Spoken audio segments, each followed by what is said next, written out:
Some say that elves are really wooden, do you know what I mean? Like a bit motionless or whatever. But I'm going to prove there is an exception to this. Whilst making tiny 10mm versions of the tree-dwelling variety, Lothlórien elves to be specific, Galadriel's, tree sniper gang or whatever. Ooh, yeah. An elf witch. Witch? Nah, she's all right, mate. She's, a bit cranky, I suppose. Probably a little bit OP, I suppose you could say. But, it depends what dimension you go to, There is that one world where she's really incredibly aggressive. In the beginning, I printed these Lothlórien elves in resin, and the files can be found on Wake's Emporium, and there's a link in my description. And this comes complete with banners and haldir, and I stared at them for a while before beginning, and then I stuck them all to these priming sticks and primed them black. With hobby projects, it's good to have some fun, so I thought it would be very fun to dry brush all of these in gold, and this first stand looked like this, and then I moved along to the singular stands, which were a little bit easier to paint, to be fair. And they were just as fun, and haldir was incredibly fun to have and to hold in gold. To be fair, these banners are what really got me interested in doing the Lothlórien elves next, because just look at it. And here they are, gold, just gold for now, but let's add some silver and really bring our dreams to life, especially mine, because I'm the one doing it. I wanted these swords to shine like the light of the two trees, so I decided to go for a kind of lighter, brighter silver, and this is what they look like now, or then, it's different times. And then I went for a lovely dark blue for their capes, like the deepness of the dark sea. It's starting to sound like Rings of Power script, full of rich poetry and empty promises. Oh, hang on, sorry. The Fellowship are calling. I'll be back in a minute. The quest stands upon the edge of a knife. Oh, yeah, sorry. Yes, no, I am listening, yeah. Welcome. Thanks. I really like what you've done with the place. It's so blue. What do I see behind? Oh, Jesus. Tell me, where is Gandalf? For I much desire to speak with him. See? Emotions, loads of emotions there, not wooden at all. Gandalf, yeah. Should I or you? Yeah. Without Gandalf, hope is lost. All hope is lost. Come on. Look, guys, I know, let's not get dramatic. Yeah, it's sad. Gandalf's not here. I know. Nothing, just to reiterate, had nothing to do with his death. But I'm his replacement, officially, and everything's going to be fine. I'm a wizard. So yeah, the quest is going to be absolutely fine. So, yeah, guys. So the quest moving forward with a mix of lime green and Lauren green, and I painted it onto the flags, and I thought, wow, that looks absolutely disgusting. And then I added some blue, which certainly made things different in a sort of blue way. And then I added yellow to the sort of flower square. And then I thought white would be good for the bit in the middle. And, it was something was happening. And then I decided to mix these two washes together and bring out some of that detail. It's kind of a bit weird because the indents of the detail aren't very deep, so the washes didn't work particularly well either. As you can tell, I was sort of struggling with the banners a bit strange at this scale, I think. And the Lothlórien colour scheme is kind of strange, to be fair. I was using MESBG in the films for reference, just, for your reference. I put gold on there, shimmery. Maybe nice, maybe not. At this point, I was sort of losing my mind. I was using a darker blue to give things some definition. And then I started going a bit wild here with making some patterns, some freehand. Not really sure why. So I gave up on the banner at this point for a bit anyway, and started to do all of the brown bits. yeah, you know, there's something, I suppose. And then I immediately got back into it because I couldn't stand looking at it.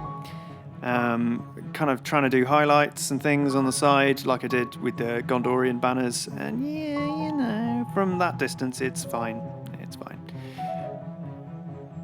I've basically done that hobbyist thing where you get obsessed, especially with elves, with making things, you know, super clean. I want it to look pristine, and you kind of end up doing the opposite. But this is the turning point where I thought, you know what, I'm going to paint the patterns with a lighter blue, and it was a nightmare to do, but it felt worth it to me, and there it is.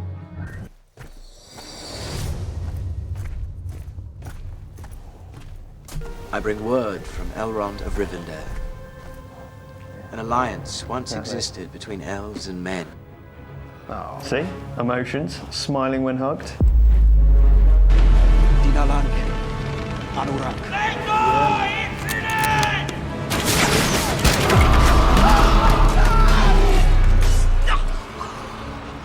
Ooh, that's that one.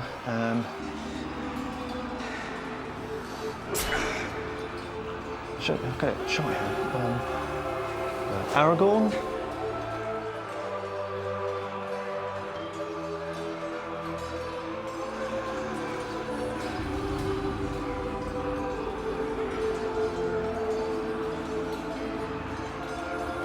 See?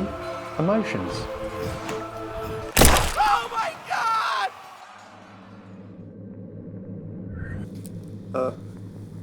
Okay. Oh, alright, mate.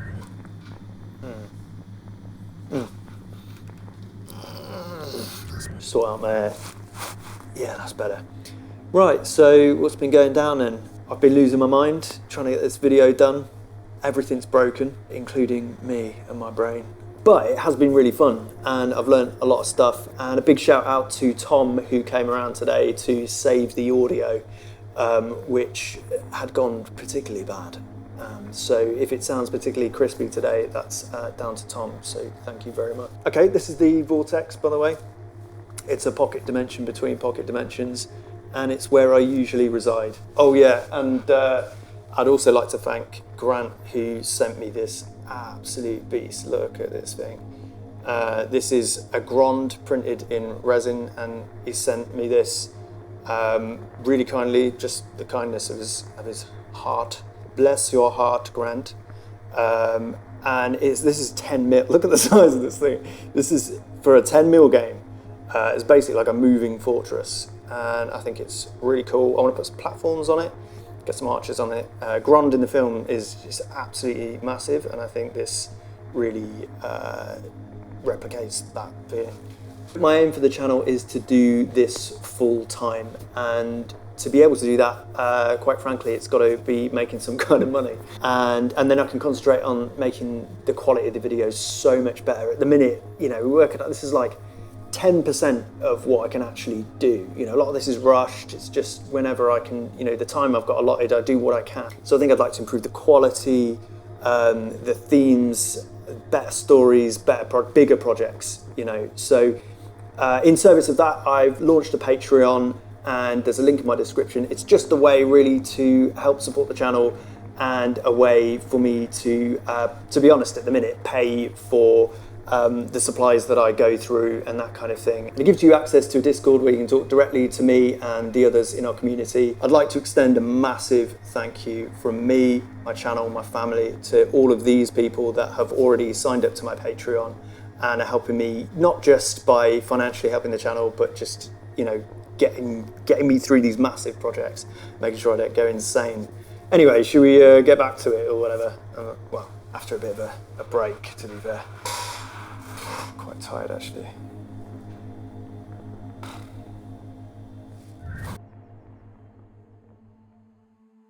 It was finally time to do their little annoying faces and hands. And, you know, it's a bit of a pain at this scale, but to be fair, it's just a splodge of skin-coloured paint.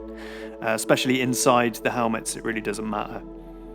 There are certain details in 10mm that you just don't have to spend loads of time doing, and faces is one of them. Maybe on the heroes, but to be fair, even for the heroes, you want to keep it to a minimum. So I'm batching these, so I'm going across the whole board, doing all of the skin, doing all of the gold, all of the swords. It just makes it easier. This isn't the biggest army that I've batched, but by now I've learned a few things. I'm still learning new things about doing this every time I do it. It's always kind of like a first time for me. It's first time me doing 10mm elves.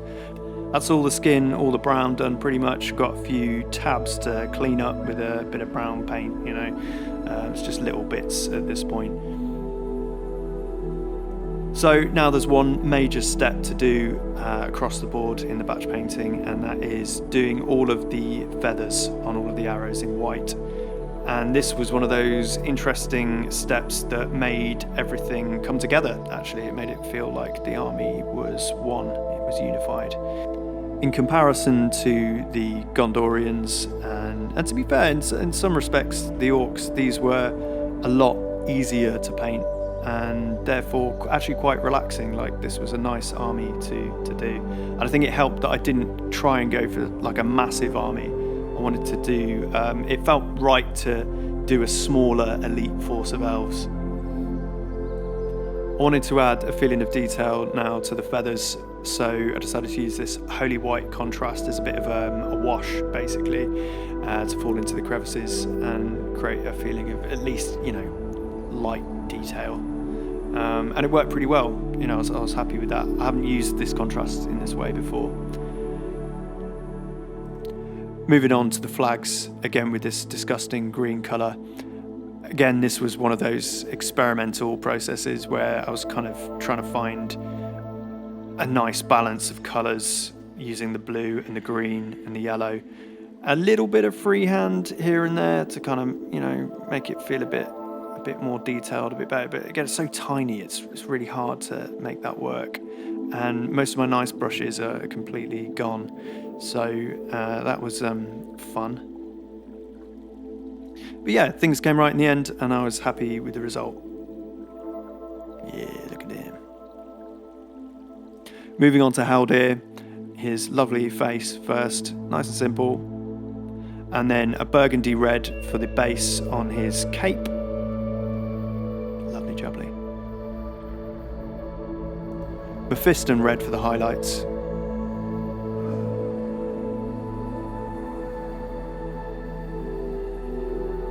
Nice, look at him, he's lovely. I don't know what I'm doing there. Oh, I'm doing his hair. Yeah, I did his hair in a sort of, well, you know, blonde, Haldir blonde, let's call it. Time for basing. I had to use some old bases off the Gondor ones that got smashed to pieces, and some normal ones. I needed to do this because, quite simply, I ran out of bases. But yeah, glued them on, lovely jubbly, and glued Haldir on there. Nice. It's quite boring, this bit, to be fair. It's just me gluing stuff onto the bases. Yeah, there you go, look at that. Nice, they're not coming off there. Right, a bit of Sterling mud to get rid of some of these nasty things, gaps or whatever. And a bit more on there, slodge it on. Slodge is, I'm assuming, is a word. Nice and mucky. Right, now I'm going to get some watered down PVA glue and sprinkle on some sandy muck from my drive that I'll put in an oven to make sure it's, you know, doesn't have any bugs or nasties in it. And then I'm spraying on some sealant that I made, which is just Mod Podge and water and other stuff. And then a little bit of this scatter that I've mixed together. I think there's 3 or 4 different colours there. Kind of make it look, I don't know, a bit grassy, mossy or whatever. And then same again with Haldir. And then I decided to get these leaves that I usually put on 28mm just as they come, but I crushed them in my hands so they're a little bit smaller and sprinkle them on. I thought it would be really cool to get like a pepper grinder and put them in there and then sprinkle, you know, grind them on, but I didn't do that. And yeah, it looks like kind of forest floor. And then, of course, to the dreaded 2mm tufts. But now I've got some tweezers. I've actually lost my good tweezers, so these ones were quite annoying to use, but they're all right. They worked fine. And then some little twigs, tiny twigs on there, a bit more foresty, you know? And then same across the board. I did put a couple of tufts on this one, and then I took them off because I decided that I'd had enough at that point. Oh, I might put tufts on later. I think they're fine without the tufts, all right. The time of the elves may be waning, it's true. Yet there is strength still in elven hearts. Unmatched grace, none more so than those that dwell in the forest realm. Arrow sharp and aim true. Mordor will tremble still at their presence, and none of the servants of the Dark Lord would dare challenge Galadriel. Even surrounded by darkness, in their waning glory, they may still clutch victory. If you like this, there are 2 more entrances to the vortex. Perhaps you may travel?